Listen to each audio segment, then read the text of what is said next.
akin si Risa, ayaw ko na. Hindi ako magsasalita kahit na freely, voluntarily ako mapupunta dyan. Hindi ako sasabihin, magpipresenta ako sa ang tawag dito, dyan sa committee ni Risa Hontiveros. Wag na lang. Dahil nabahiran na ho yan. Kahit totoo sinasabi ko, dahil palsipikado yung nagpresenta sa akin, walang maniniwala sa sasabihin ko. Eto mga kababayan, eto na ho. Kinukondisyon na ho ni Risa Hontiveros ang utak ng sambayan ng Pilipino. We have reason to believe that this Michael has been coerced or paid off to derail the ongoing criminal proceedings against Kibuloy. Teka lang, madam, ito, teka, hindi ko nalipat. Ito. Ayan mga kababayan, Kesyo ano daw yan na ginamit para ma-derail ang ongoing criminal proceedings labang kay Pastor Kibuloy. Hindi naman kasama yung mga isinalaysay nitong si alias Rene sa mga pinag-uusapan sa korte. Irrelevant. Mr. Chair, irrelevant po yan. Ang paksa nitong si alias Rene nung nagpresenta siya diyan sa Senado, human trafficking. Alam nila na hindi magpo-prosper yung aspeto ng kaso na yun, kaya hindi nila sinampahan sa korte. Di ba? Anong sinampa nila? Yung binuhay na kaso sa Davao. Yung kay alias Amanda. Yun ang kasong kinaharap ni Pastor Kibuloy. Lahat ng sinabi nitong si alias Rene irrelevant sa kaso ni alias Amanda. Kaya wag ho kayong magpaloko sa mga post ni Risa. Okay? Maliwanag ho yun mga kababayan Yung kaso nito, kasi nung ganito kasi yan. Di ba nagpresenta sila sa Senado? Itong si alias Rene, sa human trafficking siya. Itong si alias Amanda, doon sa sexual abuse o kung ano pa man pang-abuso yung binabanggit niya doon sa hearing na yon. Meron kanya-kanyang expertise yung merong alias Jackson yan. Si alias Jackson, abangan din ho natin yan. Meron silang kanya-kanyang paksa noong linatag sila ni Risa Hontiveros. Kaya yung sinasabi niya na yan, para ma-derail yung ongoing criminal proceedings labang kay Pastor Kibuloy, sa kasinungalingan na naman ho yan. Di ba? Ito nga si alias Amanda, linapitan na si alias Rene at nanghihingi na ng tulong. Sinasabi nitong si alias Amanda, alias Rene, meron ka ba na itago mga ebidensya? Mahina ang kaso ko laban kay Pastor Kibuloy. Kaya naman, kung sakaling makapagpiyansa si Pastor, wag ho kayong magtaka. Wag ho kayong magtaka dahil mahina ang kaso. Ang dahilan lamang kaya nandyan yang si Pastor Kibuloy, kung bakit nakakulong pa rin siya mapahanggang sa ngayon, dahil ho yan, pinagpaguran ho siya ni Boying Remulla, ni Nicolas Torre, nitong si Benhur Abalos, nitong si Risa Hontiveros, pinagpaguran ho nila ang paghukay diyan sa Maria Jose College. Pinagpaguran ho nila yung ilang araw na KOJC siege. Di ba? Siyempre, kayo naman, alam naman ng mga huwes, yung mga umahaw, tinanan natin siya, dinidiktahan natin kung ano pa man. Impluwensya ho yan ng mga makakapangyarihan sa pamahalaan kung bakit mapahanggang sa ngayon nakakulong si Pastor Kibuloy. Yun hong malinaw dito. Kaya yung sinasabi na ni Risa, mind conditioning ho yan. Hindi ho konektado yung mga pinagsasabi nitong si alias. Yan ho testamento lamang na kung ano man ang mga sinabi ng mga witness ni Risa sa Senado, wala ho tayong dapat paniwalaan. Dito na ho tayo. Naku, ang pinakaabangan ng lahat. Nandito na si nitong si Ma'am Cathy Binag. Naku, yan ang ba sinasabi natin. Marami yung nag-aabang dito sa alin na to, di ko ba malaman. Bakit kayo nag-aabang? Bakat na nga yan Banat by Cathy Binag na yung tambalan, mga brad. Bakat ho yan. Basta ako, timbakat ako. Ito. Game mo, game. Hello. Diba sinis hello. Magandang hapon sa inyong lahat. Naway nasa mabubuti kayong kalagayan at very productive day for all of you. Yo. Anyway, Productive day tayo. Diba nakita niyo sa Facebook ko, nag-post ako about dun sa tanim witness or fake witness na binayaran ni Risa Hontiveros. So, ako, alam mo, nakakalungkot yung ginagawa sa kanya na gusto siyang palabasing sinungaling. I feel him, basically. Kasi kahit nung lumabas ako, yan din naman yung pilit na ginagawa sa akin. Kasi, pero yung kanya lang, ang sinasabi lang nila is kasi, minsan na siyang nagsinungaling. So, Correct. paano tayo maniniwala na nagsasabi pa rin siya ng totoo? Una, Kumbaga, ano pa panghahawakan natin kung sakaling nung mga naunang testimonya niya, di ba, nagsinungaling siya. O yun na nga ho ba sinasabi natin. Kaya sana magsilbing aral yan, ha, sa mga maiimbitahan nitong si Risa Hontiveros. Konsensya ho kasi yan eh. Di ho kayo patutulugin yan. Konsensya ho yan. Ano ho yan, kumbaga kahit na anong gawin nyo, kahit na gaano pa kalaking perang kinulimbat nyo o ibinigay sa inyo, hindi kayo ano diyan, hindi walang kwenta yung ano na yan, ang tawag dito, yung binigay sa inyo na yan. Kung yung taong kagaya ni Pastor Kibuloy tinulungan kayo tapos biglang tatraidorin nyo. Nangangailangan kayo. Naku, pare-pares naman ho tayo, wala naman hong hindi nangangailangan, pero nangangailangan ka tapos gagawa ka ng masama. Yung palang yung ano yung palang pag noong linapitan ka tapos yung kinausap ka, ganito gagawin mo, ganito gagawin. Doon pa lang dapat merong sinabi mo na sa sarili mo, hindi naman ako ginawan ng masama nitong tao na to tapos gagawin ko to. Tapos after few months, magsasalita ka, babawiin mo lahat. Tayo ay naniniwala na totoo yung sinasabi niya. Kasi wala siyang script, nasa utak niya. Pati yung mga detalye, yung body language niya, talagang dire-diretso yung pagsasalita niya. Yun ang tinitingnan kasi natin pagka merong pero pagka yan nagbabasa ng script, malamang sa malamang pinapabasa lang sa kanya yan. Pero yung nasa utak niya, dire-diretso siyang nagsasalita. Yun ang masasabi natin na totoong sinabi itong si alias Rene doon sa uli niyang pagtitestify. ako, ang hirap ng ginawa niya.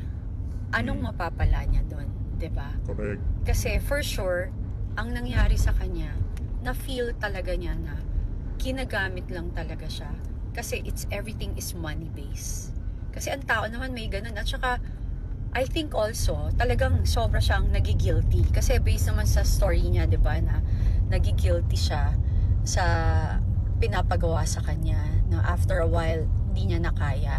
Normal yan kasi kapag may konsensya ka, tapos may faith ka sa Panginoon, ano yan pag nagbalik loob ka, kasi ang Diyos kasi talagang hindi siya papayag na makuha ka ng demonyo. Ganun yun, di ba? Pag may nagbe-brainwash, nagtutukso sa'yo, like iba, tuturuan kang tuturuan kang i-hate yung ibang tao, yung iba magtatanim ng kunwari concern sa'yo, na mabait sila, pero ang ginagawa pala, may gusto lang siraan or siraing relasyon, di ba? Ganun yun. So, katulad niyan, yung nangyayari sa'yo, ano yan, kay, pangalan niya, Michael Maurilio. Ayun, Michael Maurilio, alias Rene, is proud ako sa lakas ng loob na ginawa mo kasi hindi siya madali. Hindi siya madali dahil alam ko nakasalalay din ang buhay mo dito. Hindi siya madali dahil katulad nito maki-question yung iyong credibility.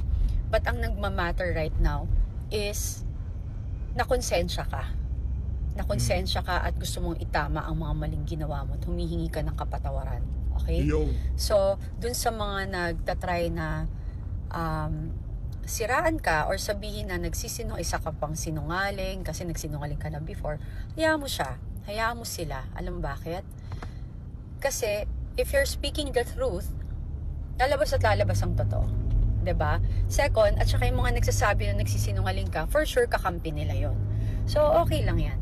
So, hayaan mo lang. Huwag kang ma-discourage sa mga ginagawa nila. Kasi once nasa tama ka, hindi ka mabibigo. 'Di ba? Kasi yung nangyari sa'yo, nangyari rin naman sa akin yan Nung lumabas ako, ganon, 'di ba? They call me names, iniinsulto ako and all. And, all those people who are nag-iinsulto sa atin, actually sila yon. Kasi the way they speak about it, yan sila. 'Di ba?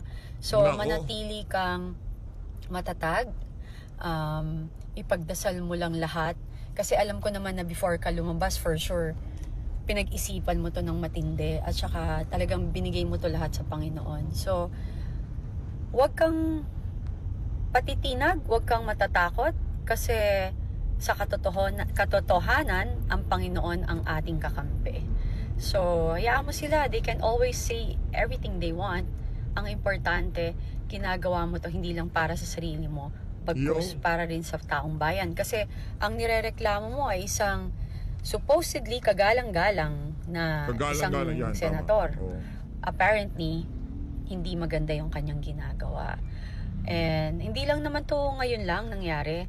Nangyari na rin to dati, ginawa niya na rin to dati. So, ikaw, ako, naniniwala ako na ang Panginoon ay ginagabayan ka, na ikaw ay protected by the grace of the Lord.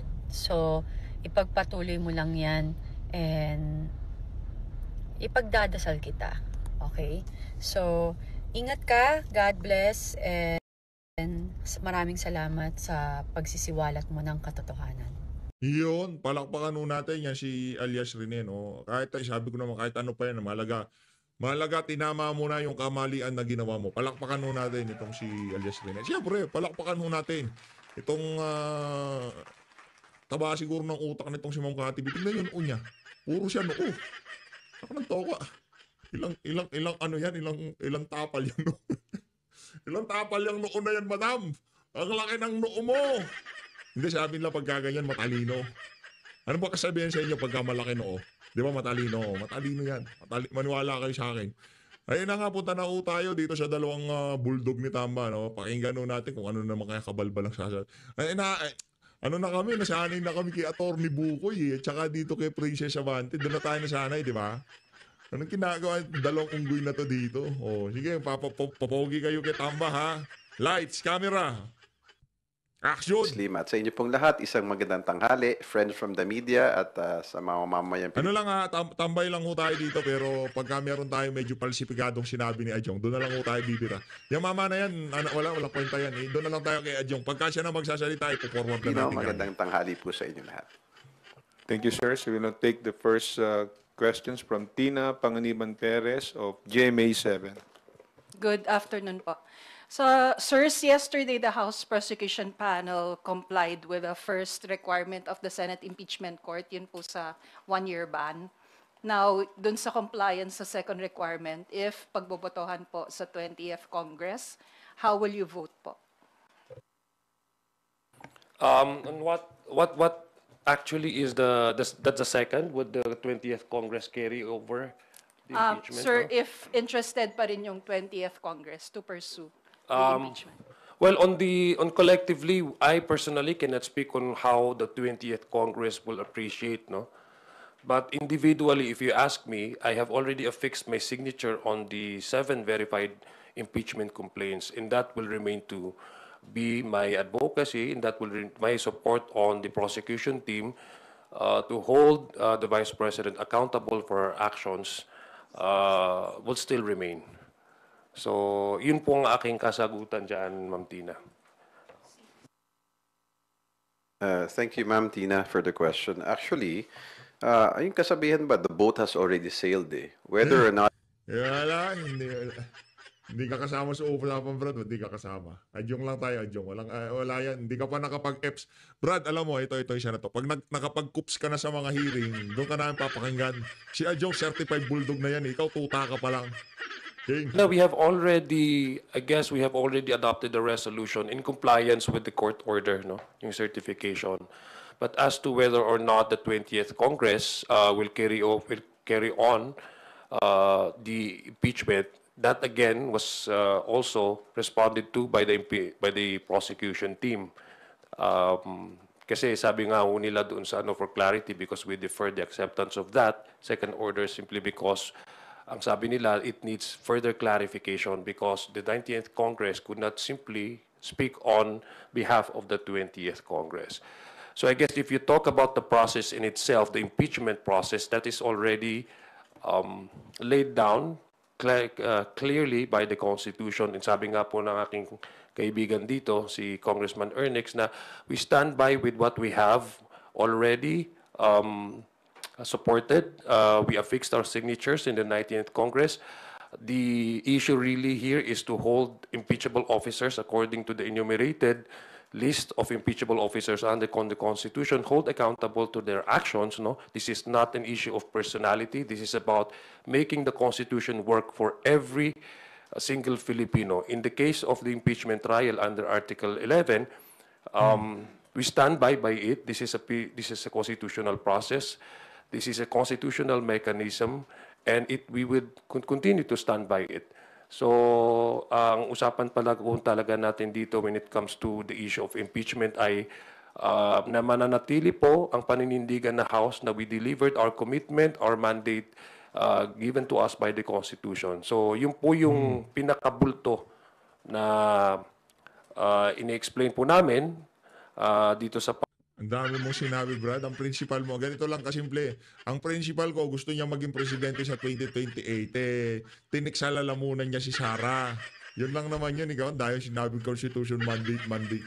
parte ng House of Balbalin mo talaga, Jong, Representatives. oo. Yeah, tuloy mo lang. Thank you po. Thank you, Tina. Rosalie Cos from UNTV is now recognized. Good afternoon po, Kongs. Regarding po sa fellowship dinner last night with Speaker Martin Romualdez together with the neophytes and returning lawmakers, the Speaker appealed for the support of the neophytes and returning lawmakers. Did he also seek their support for his speakership until the 20th Congress? No, actually, yung fellowship dinner, yun yung nag-conclude nung 3-day seminar or guidance para sa mga neophytes and new House members. As far as I know, correct me if I'm wrong, Kong Zia, no, we were there last night. Wala namang appeal na mga ganon for speakership or any support. It's mainly to give guidance and show support to the new members of the House. Speaker Martin was simply showing that, guiding the new members on how they can be an effective leader of their respective districts. Again, in terms of asking for support for speakership, there's not a single iota of request or anything of that sort, ma'am. Actually, it was barely to welcome the incoming Congress members of the 20th Congress. Remember, the 19th Congress will expire on June 30. Sa ngayon, siya pa rin ang speaker. Nung nandun po kami kagabi, it was merely a getting to know each other, kumbaga. So welcoming the incoming members of the 20th Congress as well as to inspire them, no? Mga naman magpaka-cooks. Ini-inspire nyo sila kung paano magpaka-cooks kay Tambaluslos. Anak ng tokwa. Kaya yung sinasabi ko sa inyo, wala ho, pagka ang presidente palsipikado, wala hong matinong lalabas dyan sa House of Representatives na yan. Sigurado tayo. Mga majority dyan, puro kabalbalan. Walang kakwenta-kwenta. Yung mga pinagsasabi ni Adjong na yan, pera lahat yan. Sa maniwala ko kayo sa hindi, impluensya, pera, posisyon, lahat po yan. Pero para sa tao, kabalbalan mo, wag ko kayo maniwala. Anong nagawa ng 19th Congress sa pamumuno ni Martin Romualdez? Sige nga, Adjong, naku, ang bilis natin, 100 na kagad.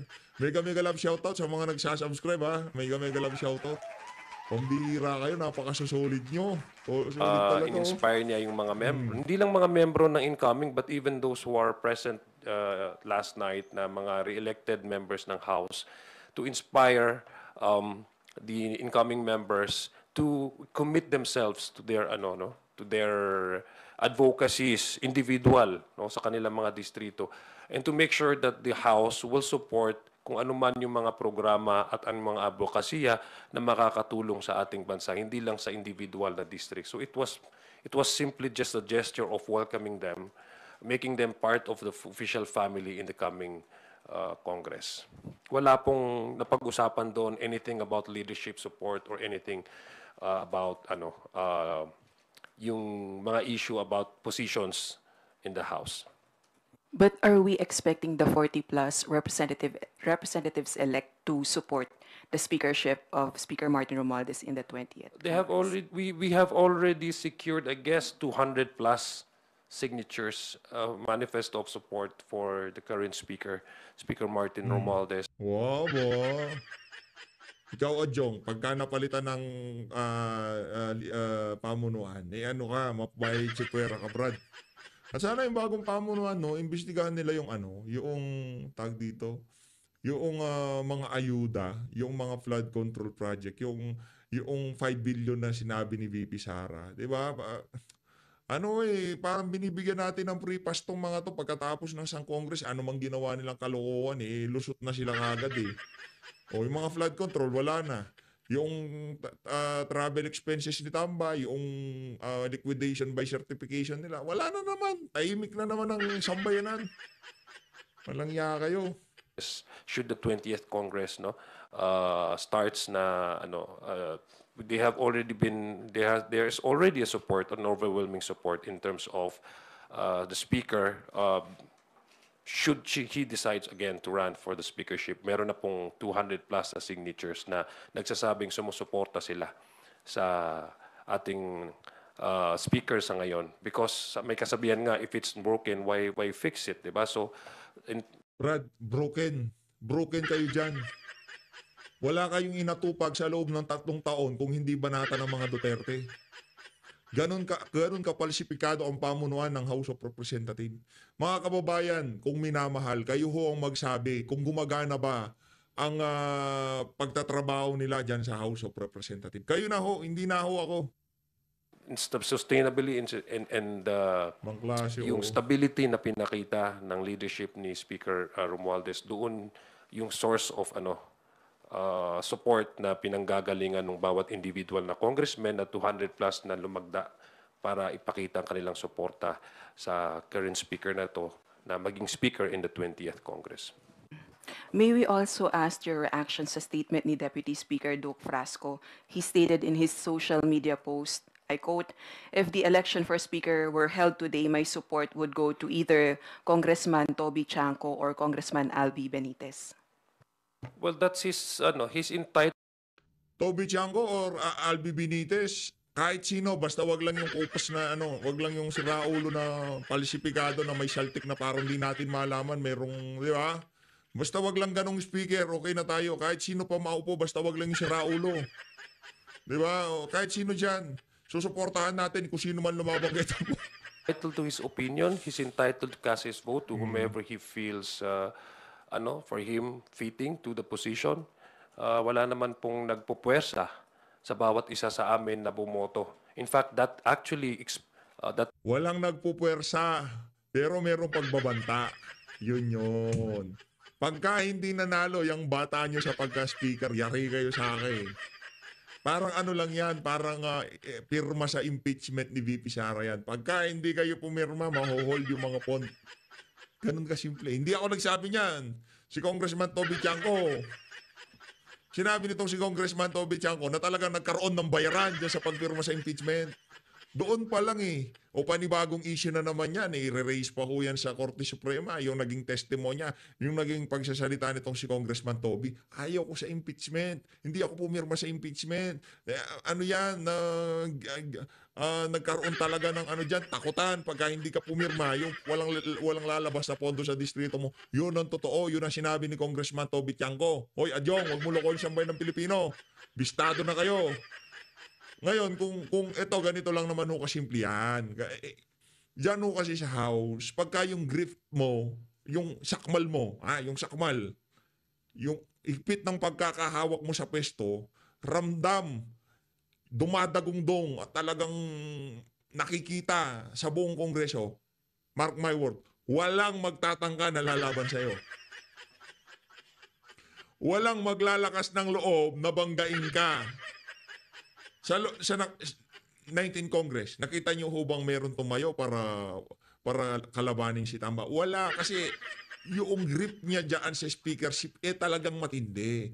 Ngayon ang tanong, bakit merong Albi Benitez, merong Duke Frasco, merong Toby Tiangcong, mga pangalang lumulutang? Tatlo ho yan. Merong mga distrito yan. Hindi yung kagaya ng Tacloban yan ng First District ng Leyte yan. 100,000 lang bumoto. Merong baluarte, merong kaibigan, at merong naniniwala sa mga yan. Kaya yung 200, wag mo kaming lokohin. Parang impeachment lang yan. Ha? Eto, tumatakbo na. China-challenge na ang pamunuan ng speaker, itong si Tambaloslos. Anong ibig sabihin? Umihina na ang sakmal nitong si Tambaloslos sa speakership. Kung matigik yan, ika nga, mahigpit ang sakmal dyan, walang magtatangka dyan. Ba't ka magsasayang ng oras? Ang pag-challenge na yan, isa lamang ho yan sa katibayan na marami nang nabubwisit kay Tamba dyan sa House of Representatives. Bahala kayo kung ayaw nyo maniwala. Ngayon, kung ayaw maniwala, mag-subscribe na lang kayo. Actually, is a manifestation. There is no, that when it comes to election of the speakership, wala pong sapilitan dito sa House. That the Sa pilitan. the election Yan lang, and the sabihin mo. vote of each individual congressman will be entirely up to his or her own discretion. Nagpapakita lang ito na wala pong sapilitan Lokohan na dito naman. at yung 200 plus na congressmen na Lokohan na nag-sign naman. dun sa manifesto ay voluntarily and consciously supporting the speaker, Martin Romualdez. So sa kanya sabi mo pong eh. palagay yun, nirespeto Sabi mo naman po namin. natin ang opinion niya. Talaga. Ma'am, just my 2 cents. At the end of the day, Congress is a collegial body. Each vote, each Collegial. Di ka pa nakapag-akup sa mga hearing, mamaya ka na magsalita. Wala kang bilang dito, bro. the present and incoming members of the House. Ayan. Idadagdagan Nakabilang ko dito, lang, Brad. when it comes naman to contender, sabi mo, anybody can actually run for the speaker. But the question is whether that person or that Congress member has the number to secure the position. So sinabi nga ni Kong Ernix, we have already secured 280 plus signatures supporting Speaker Martin Romualdez to be our speaker in the 20th Congress. Sige lang. Tingnan natin. Hindi yung propaganda yan eh. Yang pansin nyo, entrada pa lang ng spokes, nila, yung press briefing nila, kagad nilang tinalakay ang speakership. Meron ho talagang nangyayaring kaguluhan sa loob. Meron hong nga nagkakaroon na ng mga power play sa loob ng House of Representatives. Yung pagsasalita ho nila na yan at talagang ang tutumbukin lang ho nila yung speakership ni Tamba. Ang kumbaga ang target natin dito sa question na to, target speakership. Yun lang ho talaga. Thank you, Rosalie. Next up is Kat Portes from Follow up, Radio speakership. Pilipinas. Huwag natin tigilan yan. Magandang tanghali po, Kongs. Unang tanong ko lang po ay, meron po kasing binitiwang medyo mabigat po na pahayag itong si Vice President Sara Duterte. After pong, after po siyang mapuna dun sa pag-country hopping po niya, yung kanya pong pagbisita sa ibang mga bansa. Di ba? Ang kukups ng mga reporter nila, country hopping. Di ba? Mga may saltek. Country hopping. Ano ginawang highland hopping, ganon. Yung mga reporter ho nila dyan, mga merong saltik sa utak. Meron po kasi siyang sinabi dun sa bilang reaksyon po, ang kanyang, yung i-quote ko lang po ng kapag personal quote mo. trip, hindi ako gumagamit ng pera ng bayan. Hindi ibig sabihin na personal na lakad yan, holiday o pamamasyal yan. Hindi ko alam kung sinasadya nilang wag intindihin o bobo lang yung nasa administrasyon. I like to believe the latter. Sa tingin niyo po, bilang isang vice-presidente, tama po ba yung... Yan. Yan ang problema. Sila, lahat na lang, pwede nilang sabihin sa administrasyon, walang question sa kanila. Lahat ng kabalbalan, lahat ng gagawin nila. Pero pagka si Bibi Sara, sinagot niya yung mga bumibira sa kanya, dapat ba sabihin ito ng isang mainstream media, anak ng tokwa? Sabagay, malaki rin naman kasi kita nyo dyan yung sa House. paggamit ng salita na bobo, lalo na po laban sa mga Sino opisyal ba tong po ng reporter na to? current Anong administration na pumupuna po dun sa kanyang mga biyahe. Sagot kayo. Yeah, just my 2 cents, ma'am. No, I don't think it's uncalled for. Each leader, same goes with House members. Each position, basta leader ka ng isang bansa. Magpakabanal kayo. Huwag kayong magsalita ng mga masasamang salita. Pero behind the scene, flood control, liquidation by certification, ano pa? Yung ayuda, yan ang inaatupag nyo. Ang gagaling nyo, di kayo nagsasalita ng bobo, tanga, kung ano-anong hindi lumalabas sa bunganga yan. Pero behind the scene, yung mga kabalbalan, lahat ng kabalbalan, ginagawa nyo. Walang yan There's a kayo. certain decorum that you should follow. Decorum. I believe the respect begets